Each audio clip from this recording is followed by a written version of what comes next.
संवेदनहीनता से पेश किया था, जो देखकर भुवनाक्ष किया, उस पर कहीं ना कहीं कटाक्ष करते हुए वीडियो बना दिया, फेसबुक पे पोस्ट कर दिया, इंस्टा पे कहीं स्टोरी डाल दिया, वायरल हो गया। कोई ना किसी सर्टिफिकेट के बच्चे भी उसे देख सकते हैं कि ये तुम अगर यूट्यूब पे डालो तो वहां से पैसे आ सकते हैं। विदेशों में भी अवार्ड लेने जाते हैं। भुवन बाम की कहानी बहुत गजब की है।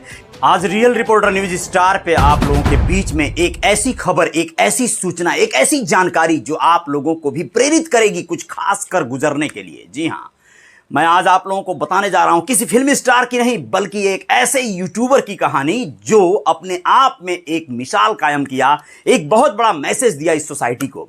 नाम है भुवन बाम। जी हाँ, बीबी की वाइन्स तो आप लोगों ने खूब देखी होगी, खूब ठहाके लगाए होंगे। एक बंदा 4-4, 5-5 कॉमेडी का किरदार किया करता था। उसी भुवन बाम की बात कर रहा हूं जो दिल्ली का रहने वाला था।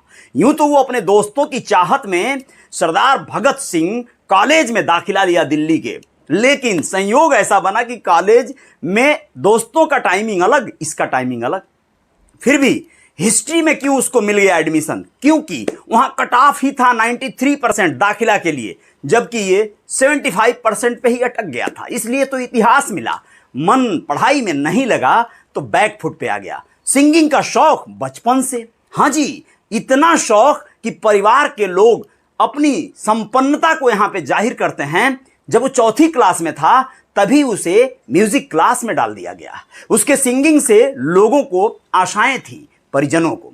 पिता बहुत शराब पीते थे, तो एक समय ऐसा भी आया जब उनको स्ट्रोक आया, और तो और उनके माइंड के पिछले हिस्से को बाहर निकाल दिया गया। सोचिए कब तक सरवाइव करते। कोरोना लॉकडाउन का जो दौर था, बहुतों से बहुत कुछ छीना, भुवन बाम से उसके माता पिता दोनों को छीन लिया। लेकिन ये मत सोचिए भुवन बाम की जर्नी यहां से शुरू नहीं हुई थी।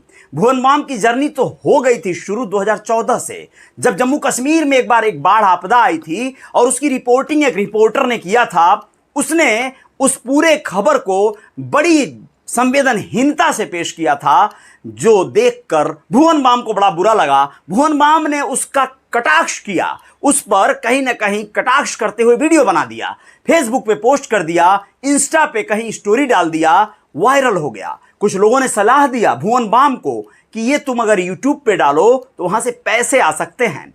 उसकी ख्याति बढ़ती गई। आज के तारीख में आपको पता है 26 मिलियन, जी हां, 2,65,00,000 के लगभग उसके सब्सक्राइबर हैं। और तो और 2024 में ही सिर्फ भुवन बाम के YouTube अकाउंट पर जानते हैं कितने दर्शक आ गए? 500 करोड़। जी हां, 500 करोड़ दर्शक। भुवन बाम अब सिर्फ यूट्यूबर नहीं हैं, वो एक फिल्म स्टार भी बन चुके हैं। और तो और वो अपनी 2 वेब सीरीज लॉन्च कर चुके हैं, जिसका पार्ट 2 भी आ गया है, जिसका नाम है ताजा खबर। और ढिढोरा जो उनकी पहली वेब सीरीज थी, उसका जो सीजन 2 है वो आने वाला है। सीजन 1 आकर पुराना हो चुका है और उसमें उन्होंने कई भूमिकाएं की हैं। लोग उसे बेहद पसंद करते हैं। विदेशों में भी अवार्ड लेने जाते हैं। भुवन बाम की कहानी बहुत गजब की है। 122 करोड़ का एसेट है आज उस बंदे के पास, 122 करोड़ रुपए का, यानी उसका जो नेटवर्थ है। जी हां, बहुत युवा हैं, शादी नहीं किया है। उनकी एक गर्लफ्रेंड हुआ करती है जो 4th क्लास से उसकी क्लासमेट थी, और अभी भी उसे वो सीक्रेट हिडन रखता है, उसे कहीं भी वो एक्सपोज नहीं करता है। कुल मिलाजुलाकर आपको बता दें, T2 टॉक्स नाम का अपना शो शुरू किया है, जिसमें पहले ही एपिसोड में शाहरुख खान को बुला लिया और उनसे चंपी भी करवाया, अपने हेड मसाज करवाया और लोगों से अपील करवाया कि भुवन बाम के इस चैनल को सब्सक्राइब कर लीजिए। ये अलग अंदाज था शाहरुख खान का। वैसे तो शाहरुख खान से उसकी करीबियां इस कदर दिखती हैं, दिल्ली का रहने वाला शाहरुख खान और दिल्ली का रहने वाला भुवन बाम। न जाने क्यों इतनी ज्यादा चाहत है कि भुवन बाम को अपने ढिढोरा वाले सीरीज में एक रोल करना था। दूसरे एपिसोड में वो रोल दिखाई देता है जिसमें 7 भूमिकाएं थी।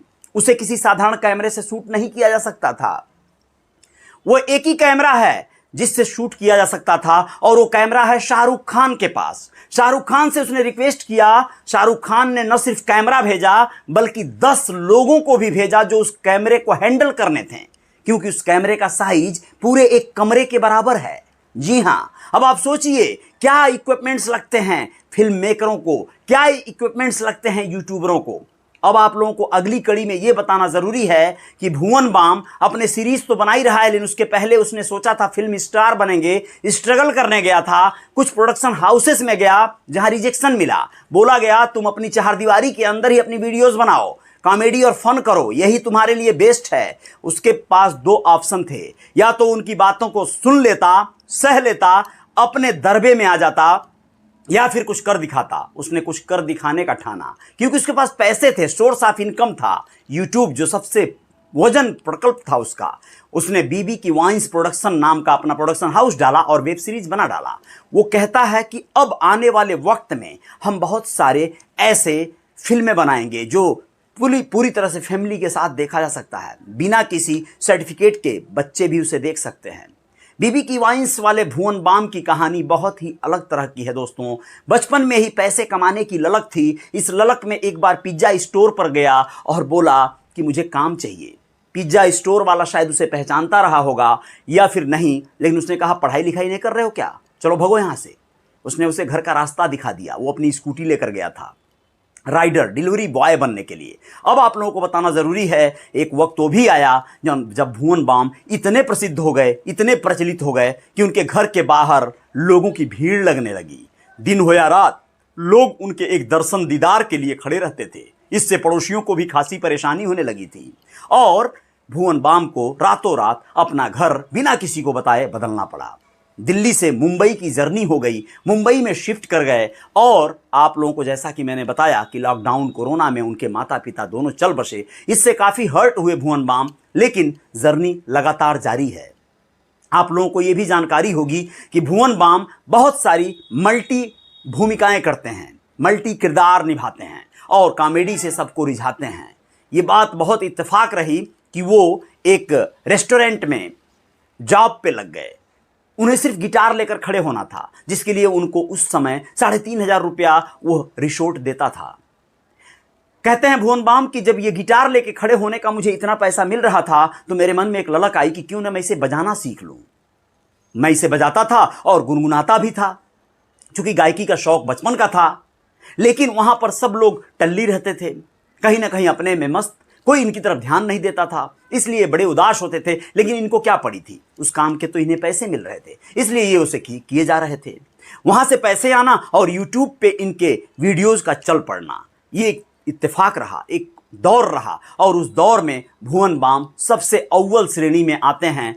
इंडिया के सबसे टॉप मोस्ट यूट्यूबरों में शामिल होते उनको देर न लगी और फिर बस दौर चला और वो दौर अभी भी खत्म नहीं हुआ। कई एक एडवर्टाइजमेंट में, कई एक पब्लिसिटी में उनका नाम और उनकी वीडियोस आप लोग देख चुके हैं। आज कहानी भुवन बाम की थी, जिनके जीवन में बड़े उतार चढ़ाव आते हैं। वो कहते हैं कि आसान नहीं है सरवाइव करना। आप सेलिब्रिटी बन जाते हो, फिर भी आपके साथ अवहेलनाएं लगी रहती हैं, यानी आपकी उपेक्षाएं भी होंगी, आपको लोग ट्रोल करेंगे, ये सब कुछ सहने आना चाहिए। वो कहते हैं कि इंडोनेशिया गया था एक बार अवार्ड लेने, वहां पर मुझे इस तरह का हुटिंग किया गया, मुझे परेशान किया गया, मुझे सस्ता सेलिब्रिटी कहा गया। अब मुझे इन सब चीज़ों की आदत पड़ गई है और मैं इसे सह जाता हूं, मुस्कुराता हूं, मुझे कोई फर्क नहीं पड़ता।